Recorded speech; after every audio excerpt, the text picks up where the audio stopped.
This video is going over priority standard 7, 8, 9, and 11, and we're reviewing for our test.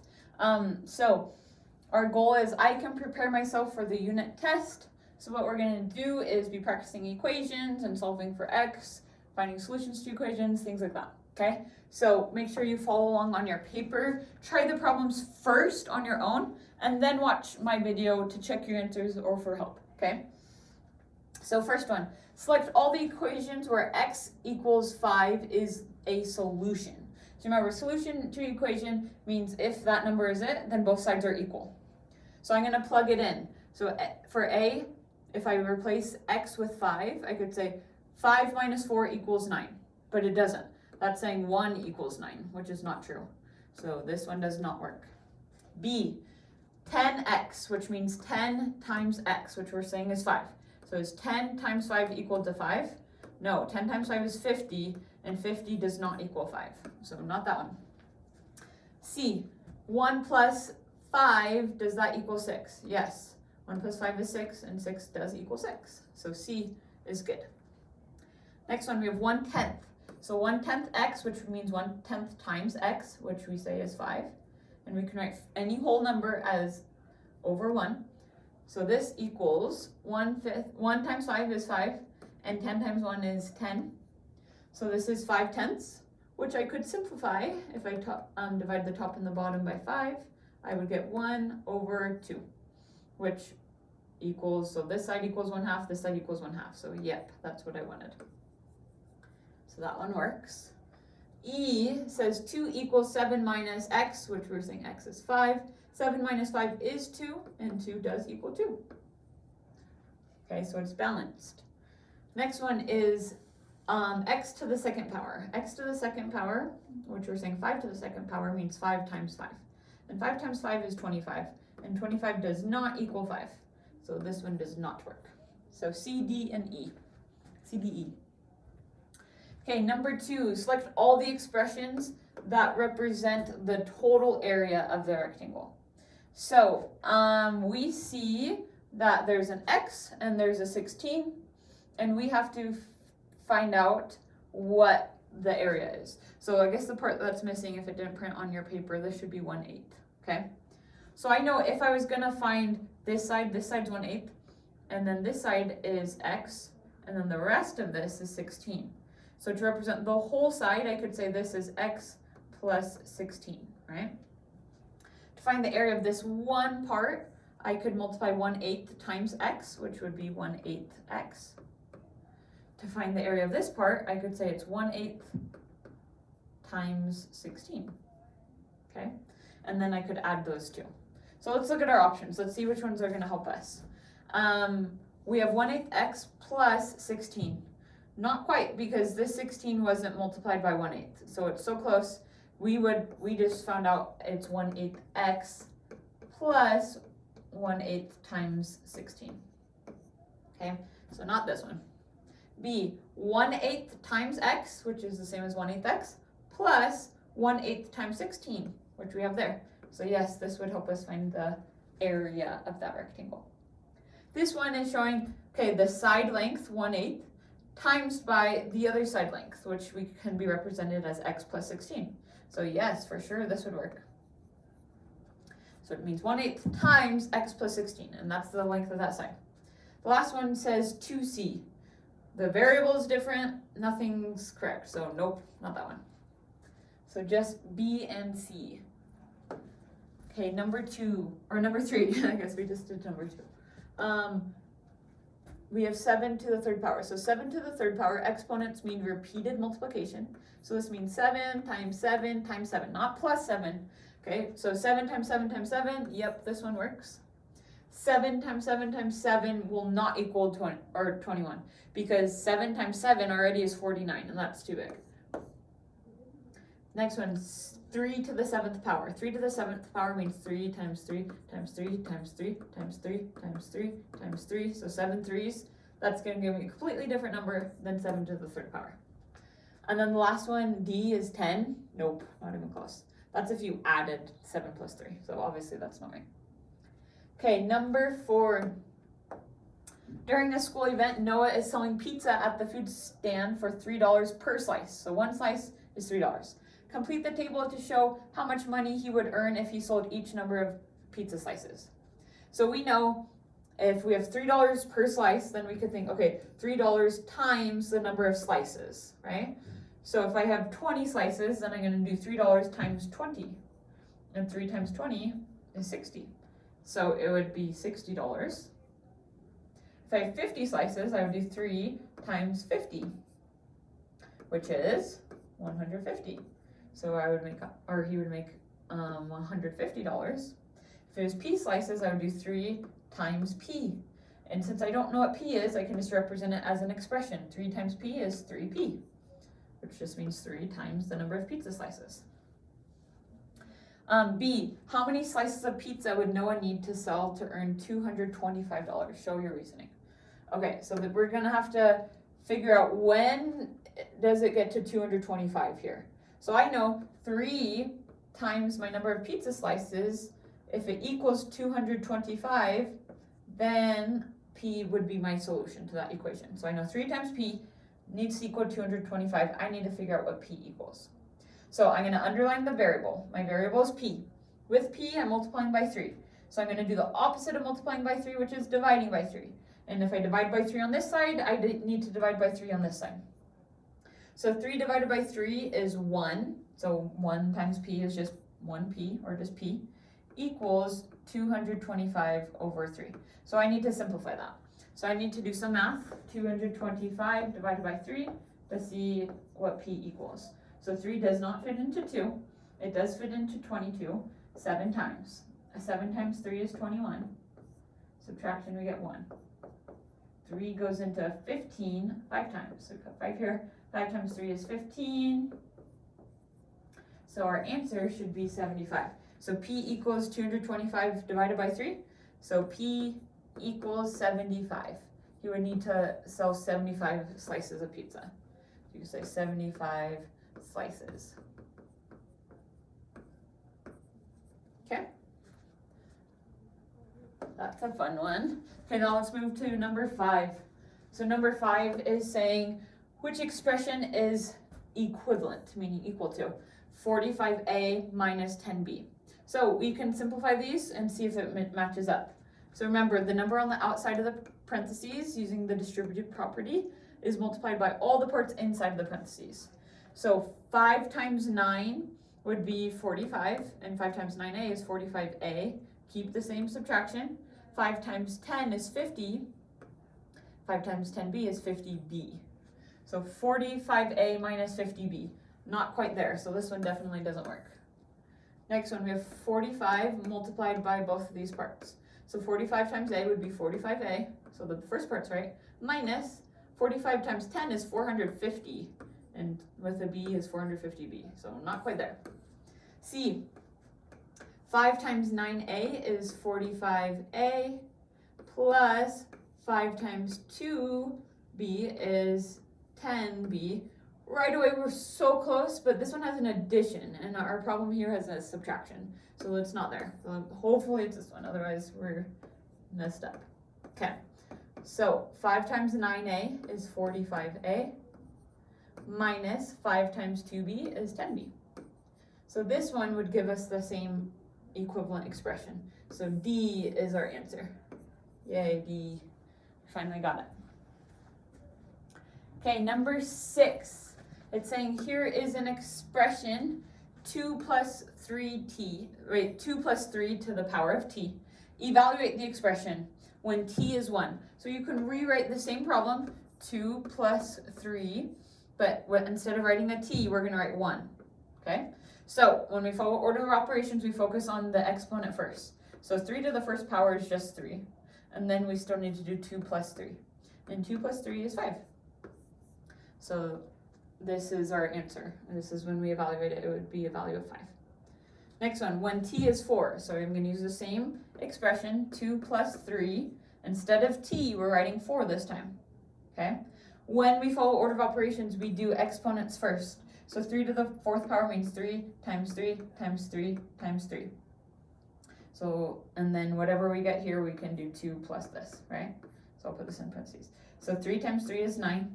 9 times 3 is 27, but we got to multiply it by another 3. So we're at 27 times 3. So 27 times 3. 3 times 7 is 21. 3 times 2 is 6. Plus 2 is 8. So 3 to the 4th power is the same as 81. So we can rewrite this as 2 plus, because we haven't dealt with that 2 yet, 2 plus 81, because 3 to the 4th power equals 81. So now 2 plus 81 is 83. So our answer, or when we evaluate it, it's 83.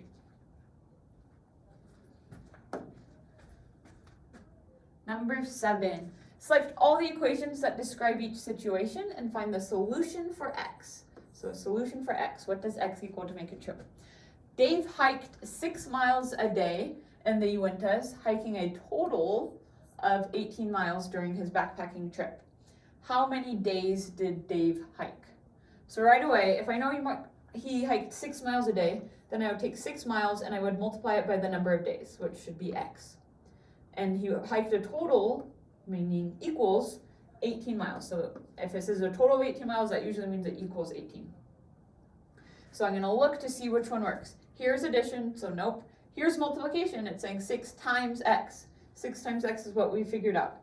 6 times the number of days equals 18. So this is my equation. Here's dividing, here's I'm subtracting, so that's not what we're doing. So now we're finding the solution for x. So I see my variable is x. With x, we're multiplying it by 6. So we're going to do the opposite of multiplying by 6, which is dividing by 6. So we're going to divide by 6 on both sides of our equation. 6 divided by 6 is 1, so we get 1 times x, which is x. And 18 divided by 6 is 3. So solution for x, 3. And we could say 3 days, because it's going to take them 3 days to hike those 18 miles. Okay, next one.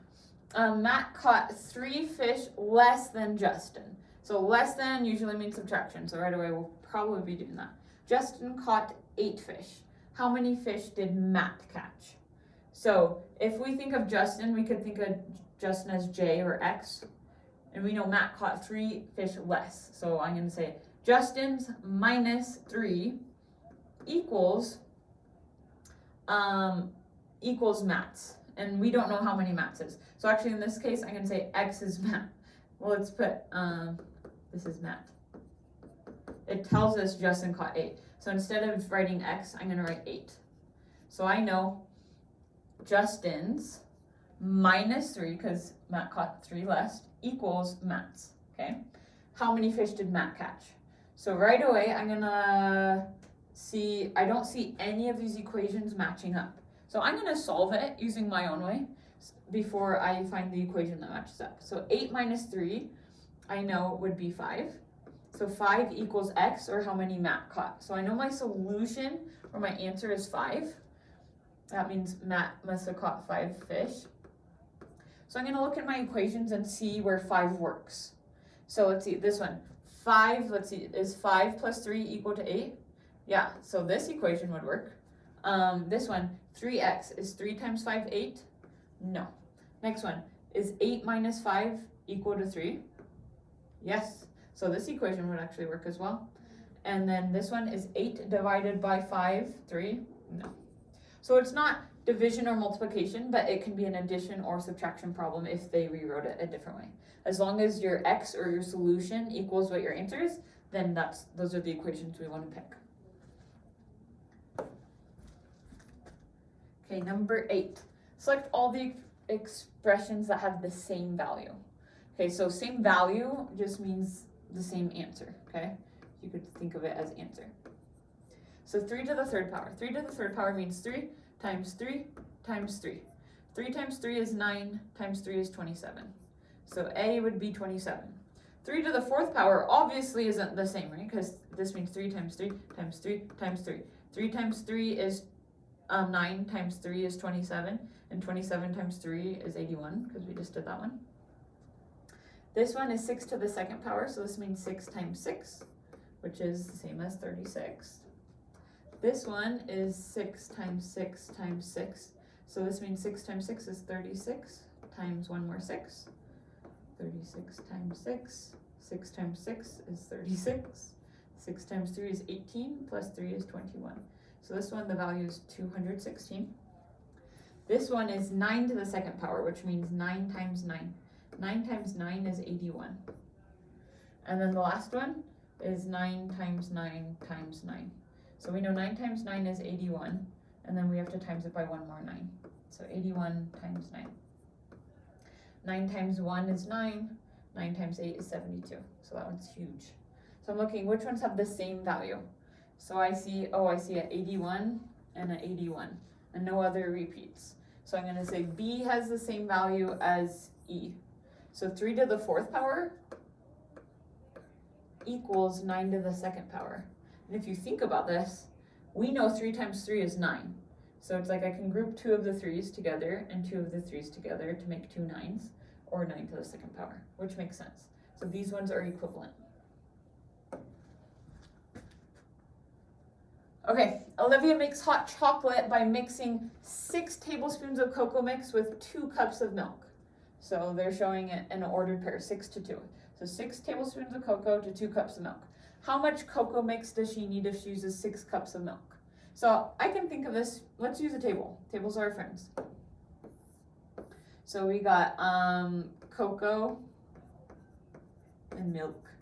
Our ratio is 6 tablespoons of cocoa to 2 cups of milk. Saying how much does she use if she uses 6 cups of milk? So if I put 6 under milk, what do I multiply 2 by to get to 6? 3. So what am I going to multiply 6 by? 3. And 6 times 3 is 18.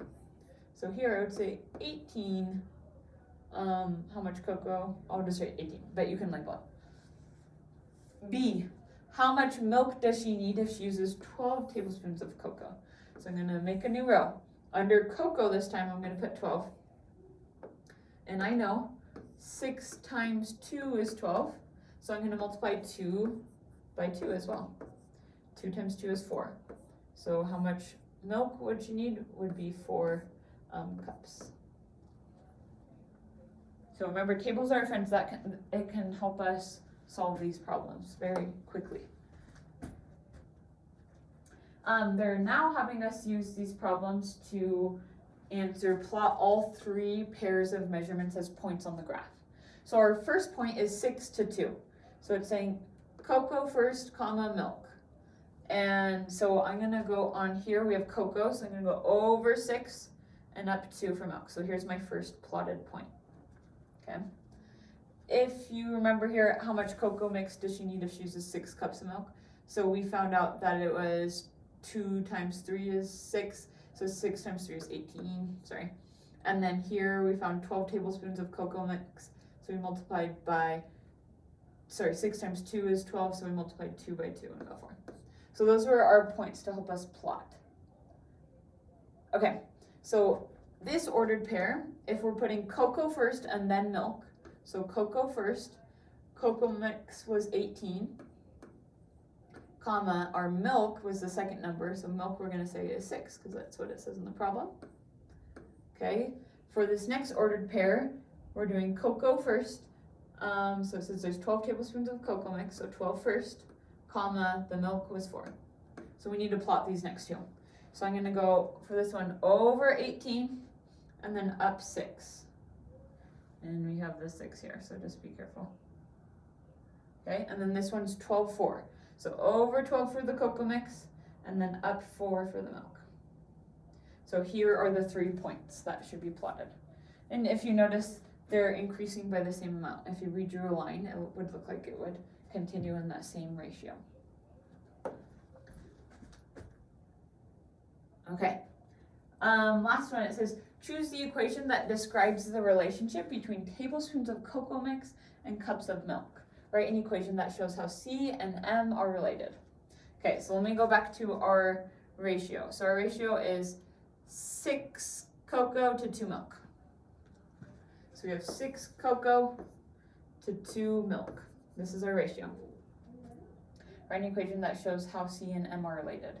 So it's asking if C, we're going to say cocoa equals 6 divided by 2M. So let's see if this makes any sense. Let's pick a point. Let's pick cocoa as 12. How about? Let's say it's 12 cocoa and 6 times 2 is 12, so 2 times 2 is 4 milk. So let's plug it in. So let's say I have 6 halves times my, what is it called? Milk, okay, so times 4. And it's supposed to equal 12 cups of milk. So let's see if that works. So 6 divided by 2 is 3, and 3 times 4 does equal 12. So that equation works. So I'm gonna try it with my original numbers too, to just see if that works. So 6 halves, or 3 in other words, times our milk. So if I do 6 halves times our milk, which in this case is 2, should equal our cups,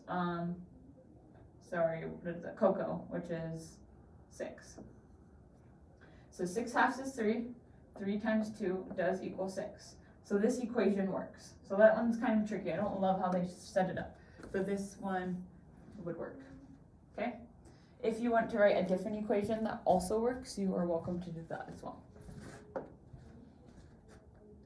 Okay, so make sure you do the other review for this unit so you can be ready for the test.